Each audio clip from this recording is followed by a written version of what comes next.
Андан кейін айтады: "Ва ан Айша радиллаху анха анна Расулуллах саллаллаху алейхи ва саллям қал." Айша радиллаху анхадан келеді, пайғамбар саллаллаху алейхи ва саллям айтты: "Ман илтамаса ридаллахи би сахатин нас радиллаху анху ва арда анхун нас."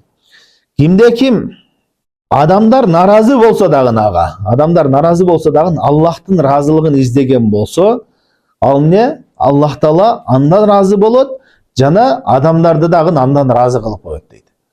Жанагы айтып өткөн мисалдарда, мисал үчүн бир арам жерде отуруш болуп аткан болсо, ошол жерде кой Аллахтын разылыгы үчүн деп ушул күнөөгө аралашпайын, отурбайын дедиң. Ал жерде сен досуң бар же тууганың бар, ал сенин отурууңду каалап атат. Ошол жерге аралашышыңды, шерик болууңду каалап атат. Ал наразы болсо дагы Аллахтын разылыгы үчүн деп ошол күнөө иштен арылган болсоң, не Аллах Таала ошол нерсе менен адамдарды сенден разы кылып коет, өзү да разы болот. Өзү разы болот, адамдарды да сенден разы кылып коет. Ал эми тескеринче айтат: "Ва ман илтамаса ридан наси би сахатилlah сахаталлаху алейхи ва асхата алейхин нас." Кимде ким Аллах Тааланын газабы келе турган, ачуусу келе турган иштерди кылган болсо, адамдардын разы кылуу үчүн, анда не? Аллах Таала андан наразы болот, адамдарды да наразы кылып коет деди.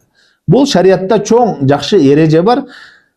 Айтат, адамдын бинакид касыхы, максатына тескери жаза болот. Мындайча айтканда, эгерде жамандыкты каалаган болсо, бир жамандыктын артынан жакшылык каалай турган болсо, жаман иш кылып туруп жакшылык каалай турган болсо, жакшылык жыйынтык күтө турган болсо, Аллах Таала тескеринче жазалайт. Мындайча айтканда, бул жерде эмне болуп атат? Адамдарды разы кылыш үчүн Аллах Тааланы наразы кылып атат, Бул нерсе кылган иши менен адамдардын разылыгына жетем деп атат да. Ошондой кылса Аллах Таала ага тескери жазалайт да, Аллах Таала өзү да наразы болот, адамдарды дагы андан наразы кылып коет. Мындайча айтканда, адамдардын жүрөгүнө ага болгон жек көрүү салып коет. Ошон үчүн хадисте келгендей, Аллах Таала эгерде бир пендени жакшы көргөн болсо, ал айтат: "О Жебрейил", Аллах айтат: "О Жебрейил, мен паланчы пендени жакшы көрдүм. Айткының аны периштелер да жакшы көрөт. Периштелер жакшы көрөт, жана жер жүзүндөгү адамдар жакшы көрөт."